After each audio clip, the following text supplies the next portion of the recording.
அனைத்து உறவுகளுக்கும் அன்பான வணக்கம். மீண்டும் உங்களுடன் மாதவள் ஆஞ்சநேயர் ஐயப்பன் ஆலய தர்மதத்தா வியாபாரி கந்தசாமியின் இளைய மகன் கந்தசாமி சேகர் உங்களுடன் மீண்டும். அன்பானவர்களே, எனது தந்தையாரின் வரலாற்று பதிவும் அந்த ஆலயத்தின் வரலாற்று பதிவை கேட்டும் பார்த்து கொண்டு வரும் அனைவருக்கும் மீண்டும் நன்றி. கண்டிப்பாய் இனி வரும் காலங்களில் ஒவ்வொரு பதிவுகளை அவர் இருக்கும்போது அவரை உழவு வேதனைப்படுத்தி அந்த ஆலயத்தை எப்படி நல்ல வழிக்கு கொண்டு வர விடாமல் தடுத்தவையையும் அந்த பூசாரி நகுலேஸ்வரனின் மகன் கயந்திரனும் மற்றது அவரின் மகள் ராஜேஸ்வரி அருள்ராஜனும் ஜெகதீஸ்வரி சூரியோமாரும் எனது தந்தை இருக்கும்போது 2015 இறைவனடி சேர்ந்தார். அதுக்கு மேல் அவர் 5 வருடம் இனியில் என்ற அளவுக்கு வேதனைப்படுத்தி அவர் உயிர் போவதற்கு பின்னணியாக இருந்தவர்கள். அவர்கள் பல வழியால் அவரை வேதனைப்படுத்தின பதிவுகளை நான் தருகிறேன், அதை கேளுங்கள். இனிமேல் யாருமே இந்த ஒரு தாய் தந்தையருக்கும் இப்படி ஒரு அநீதியான செயல் செய்யக்கூடாதுக்காக இந்த பதிவை போடுகிறேன். எப்போவுமே நீங்கள் மாதவள் கந்தசாமி யூடியூப்பையும் மாதவள் கந்தசாமி ஃபேஸ்புக்கையும் பார்த்து கேட்டுக்கொண்டு வாருங்கள். இது ஆஞ்சநேயர் ஐயப்பன் ஆலயம் இருக்கும் வரை, மாதல் இருக்கும் வரை இந்த பதிவு எப்போவுமே இந்த பக்கங்களில் இருக்கும். ஏன்னா இந்த தந்தையார் இருக்கும்போது நான் இந்த ஆலயத்துக்காக அமைச்ச இணையதளமும் இருக்கிறது, உள்ளன்.net. அதிலையும் நீங்கள் அதன் வரலாற்று பதிவுகளை பல பக்கங்களையும் பார்க்கலாம். அதோடு மாதவள் கந்தசாமி யூடியூப்லையும் இப்போது நான் அதில் பதிவுகளை கூடுதலாக ஒவ்வொரு நாளும் தந்து கொண்டிருக்கிறேன். ஏனென்றால் இந்த 2025 2015 எனது தந்தையாரை நடி சேர்ந்தார். 2025 நான் தாயம் சென்று தாயாரை பார்த்து வந்தபோது அந்த வேதனைக்குள்ளாகி இந்த பதிவுகளை போடுகிறேன். ஏனென்றால் தந்தையாரை எப்படி வேதனைப்படுத்திச்சோமோ அதே மாதிரி இப்போது தாயாரையும் வேதனைப்படுத்தி பணத்துக்காக என் தந்தையாரின் 120 கோடி ரூபாய்க்கு மேற்பட்ட சொத்துக்கான அதை அபகரிப்பதற்காக ராஜேஸ்வரி அருள்ராஜனும் ஜெகதீஸ்வரி சூரியோமாரும் 5 ஆம்பளை பிள்ளை வெளிநாட்டில் இருந்தாலும் அவைகளை ஏமாற்றி தங்களுக்கு கொண்டு வருவதற்காக என் தாயாரை இப்போது வேதனைப்படுத்தி வச்சுக்கிறார்கள். ஊர் மக்களோட கதைப்பதற்கு விடுறையில் மற்றது அம்மாண்ட சொந்தங்கள் வந்து போனவன் அவைகளையும் தடுத்து போட்டியும். இது நான் 4 வருடமா ஒருத்தருமே அம்மாவை பார்க்காமல் ஒரு ரூமுக்குள்ளே இருக்கிறா. அதுக்கு பிறகுதான் இந்த பதிவை போடுறேன். ஒவ்வொரு முறையும் நான் ஒவ்வொரு இந்த மாதவள் ஆஞ்சநேயர் ஐயப்பன் ஆலயத்தின் வரலாற்று பதிவையும் எனது தந்தையார் கந்தசாமியின் வரலாற்று பதிவையும் என்னால் முடிஞ்ச அளவுக்கு பாகம் 1 12 வரையும் இப்போது அந்த பக்கங்கள் என்னென்ன பற்றி என்றதை போட்டிருக்கிறேன். பாகம் 1 ஆலயத்தை பற்றி அதிகமும் மற்ற தாயாரை பற்றி இப்போ கடைசி காலத்து தாயார் எப்படி இருக்கிறான்றதை போட்டுக்கிறேன். அதுக்கான பதிவை போடுகிறேன், கேளுங்கள். நன்றி உறவுகளே.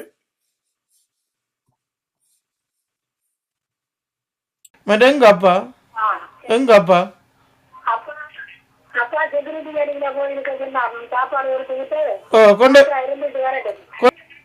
தெளிவாக கொண்டு வாங்க. கொண்ட கொடுங்க. இப்படியா கொண்டு வாங்க, இப்படியா கொண்டு வாங்க, இப்படியா கொண்டு வாங்க.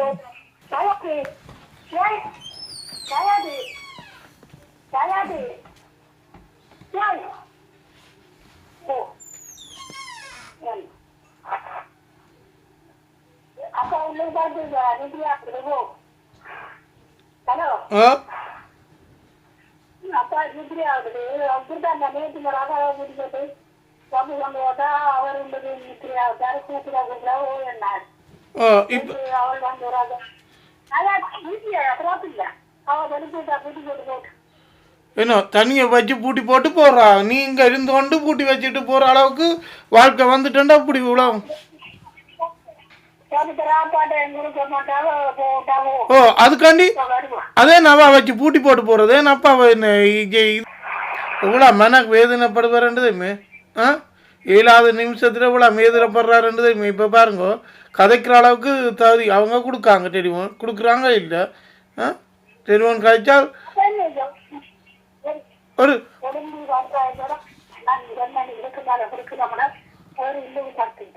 ஓகே அது 2 கூப்பிடுங்க. அது 2 கூப்பிடுங்க. நான் கூப்பிடுங்க. அது 2 சும்மா கூப்பிட வருவார். நான் சார் டெலிஃபோன் இல்லை சார் டெலிஃபோன் ஆமான்ட்டு சொல்லுங்க. சரிங்க ஆமாம்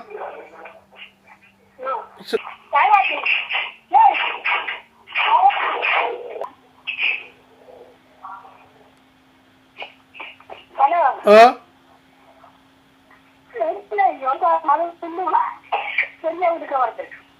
பெரிய வீட்டுக்கு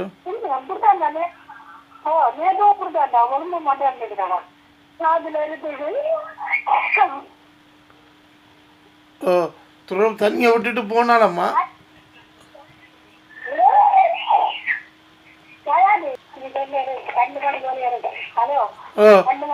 இப்போ பாருங்க இப்போ பாருங்க பாருங்க 7ஆவதவர் ஒரு வருத்தக்காரனை இப்படி தனியாக நீங்கள் இருந்து கொண்டு இப்படி தனியாக ரூமுக்கு வச்சு பூட்டுற அளவுக்கு காலம் வந்துட்டேன்டால் இதே தான் நம்ம உங்களுக்கு வரப்போகுது. நீ ஆமாம்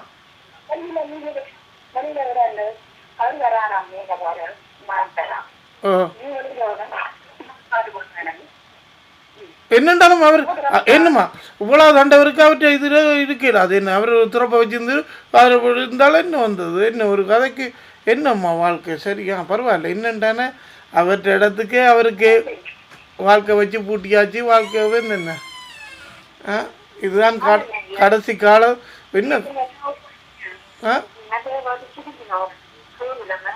என்ன என்னண்டானே தன்னட்டும். ஆனால் ஏந்து என்னம்மா பாருங்க பெத்த தேப்பனையே கடைசி காலத்தில் வடிவா பார்க்க தெரியாமல் பேந்து சொத்து பத்துகளை திண்டு கொண்டு இருக்கணும் பாருங்க. எல்லாருக்கும் கொடுக்குறேன். நாங்கள் பெரியவருக்கு சொல்ல வேண்டிய கடமைக்கு நான் சொல்லி போட்டேன். அன்றைக்கு அவரை போட்டு முடிக்க போறீங்க. நான் அப்படி தான் சொன்னேன் பெரியவருக்கு நான் சொல்லி போட்டேன். ஏனெண்டா அவர் தான் மூத்தவர் பாருங்க. இல்லை நான் சொல்ல கேளுங்க நான் சொல்ல வேண்டிய கடமையை சொல்லி போட்டேன். அன்றைக்கு ஒரு கிழமைக்கு மேலே சொல்லி போட்டுங்க ஹாஸ்பிட்டலில் போட்டு முடிக்க போறீங்க. அது நான் சொல்ல வேண்டிய கடமை. எந்த அப்பாவுக்கு நான் இருக்க என்ன எனக்குன்ற ஒரு வாழ்க்கை இருக்கு. அம்மா நான் சொல்ல கேளேன் எனக்குன்ற ஒரு வாழ்க்கை இருக்கு. அம்மா எனக்குன்ற ஒரு வாழ்க்கை இருக்குது. நான் இந்திய வாழ்க்கை ஒவ்வொருவருக்கும் ஒரு வாழ்க்கை இருக்குது. சரியோ அவை எப்படி வாழ்ந்தான்ட்டு இருக்குது. நான் நாளைக்கு எங்கள் பிள்ளைக்கு சொன்னான்னா இந்த வாழ்க்கையில் நான் 4 பேருக்கு நிமிந்து சொல்கிறக்கூடிய அளவுக்கு நான் வாழணும். அதால் நான் வாழ்கிறேன். அப்படித்தான் நீங்களாண்டான அப்படி இருந்தாலும் உங்களோட பிரச்சனை. ஏனண்டா நான் சொல்லி போட்டேன். ஏனண்டா ஒரு குடும்பத்துக்கு நாளைக்கு என்ன பிரச்சனை வந்தாலும் சொல்லக்கூடிய எங்களோட சாதப்பனை பற்றி யாருன்னு கதை கேட்க நான் சொல்லுவேன். நான் பெரியவைக்கு சொல்ல வேண்டிய கடமையை சொல்லி போட்டேன். ஏனண்டா அவர் தான் பொறுப்பு. தாப்பனை இப்படி செய்ய போகிற எனக்கு அவர் தான் பொறுப்பு. நான் சொல்லி போட்டேன். உங்கள் ஒன்றே போட்டு போடுவோம்.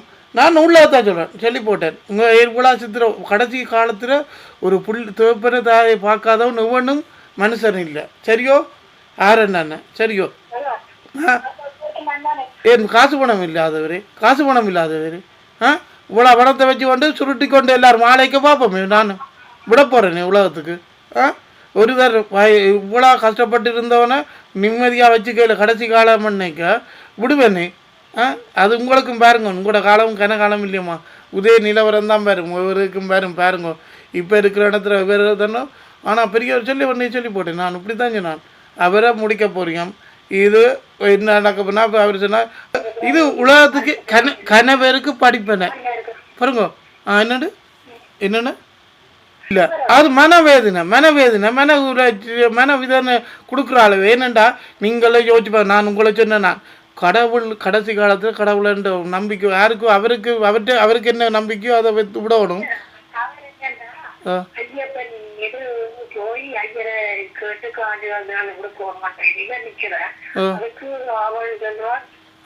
என்னடா அங்கே முடிக்கிறது கணக்காவா பார்த்துட்டு அங்கே ஐயனோட கூத்தடிச்சு போட்டு அப்பா அந்த பணத்தை எடுத்து கூத்தடிச்சு போட்டு ஆ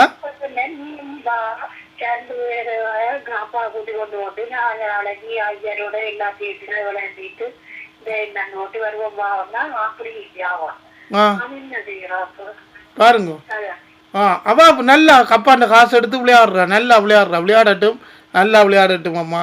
எல்லாம் ஒரு உலகத்துக்கு பாருங்க, இந்த காலம் வரப்போகுது, பதில் வரப்போகுது பாருங்க ஒன்றுவில. ஏனெண்டா கடைசியில் காசு வச்சுருந்த வாழ்க்கை இப்படி போகுதுண்டு 4 பேருக்கு காட்ட போகிறேன் பாருங்க, வாழ்க்கையில் காட்டுறேன்னு பாருங்க உபயோகி. ஏனெண்டா இதுதான் மைண்ட் வாழ்க்கை. என்னம்மா வாழ்க்கை பெற்ற தப்புறம் இப்படி காசு காண்டி செய்கிற வாழ்க்கையோ நல்லது வாழ்க்கையோ? ஆ வையம்மா. என்ன கொண்டு போய் அவங்க அம்மா அம்மா ஒன்று சொல்கிறேன், அவர்கிட்ட விருப்பத்தை கடைசி காலத்தை யாரும் தண்டால் என்ன செய்தாலும் பாருங்க கடைசி வரையும் நான் அதை இப்போ ஒன்றும் கதைக்க மாட்டேன், சில விஷயங்கள் கதைக்க மாட்டேன், கொஞ்சம் பொறுமையில் இருப்பேன். என்ன தேப்பந்தாயோட கதைக்கிற அளவுக்கு டெலிஃபோனும் இல்லாமல் நிப்பாட்டி எத்தனை அடிச்சேன்னு தெரியுமா டெலிஃபோனுங்க? நான்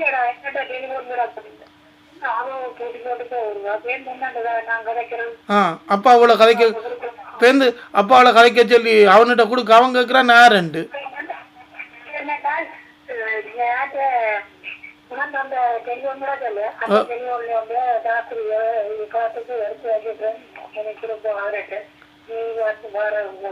நீங்க இருக்கிறீங்க கொண்டை கொடுக்கல அளவுக்கு இருக்குதானே. இப்போ நீங்கள் பாருங்க கதைக்கு நீங்கள் எங்கேயும் யாரையும் கேட்டு பாருங்க, பொஞ்சாதி பக்கத்தில் இருந்து கொண்டு புருஷனை இப்படி கதையை பூட்டி போட்டு விட்டுக்கிற குடும்பம்ண்டா அப்படியான வாழ்க்கைன்ட்டு பாருங்க.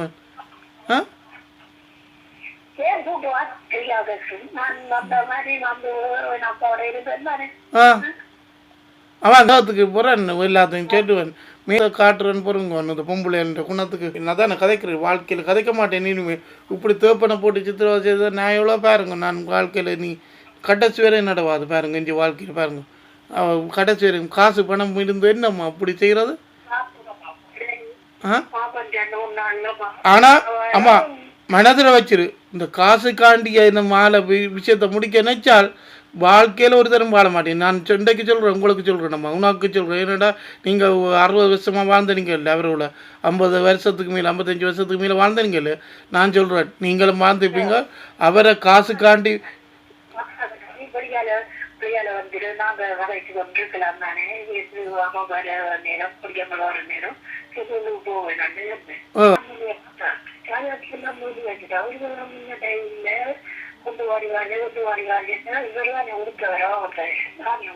என்னம்மா என்ன விளங்கல?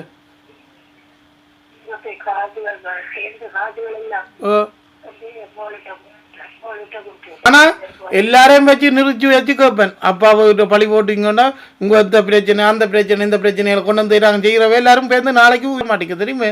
நான் பொருளாதார உங்களை தெரியாது, தேவையான கதையை கதைக்கணுமம்மா. நீங்களாண்டானே யாருண்டானே என்னை பொறுத்தவரை நான் சொல்லிட்டேன். சரியோ வேண்டி கட்டுவீங்க இந்த தேவையில்லாத கதைகளை கதைச்சோம்மா. என்னம்மா என்னம்மா காசு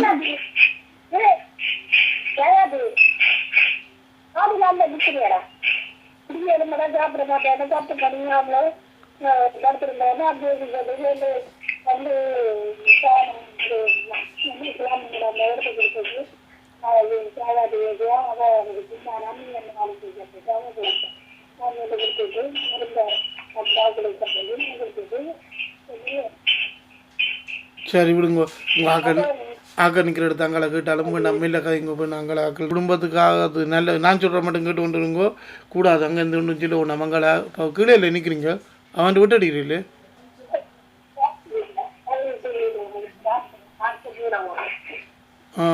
என்னண்டான செய்யட்டும், எனக்கு பிரச்சனை இல்லை.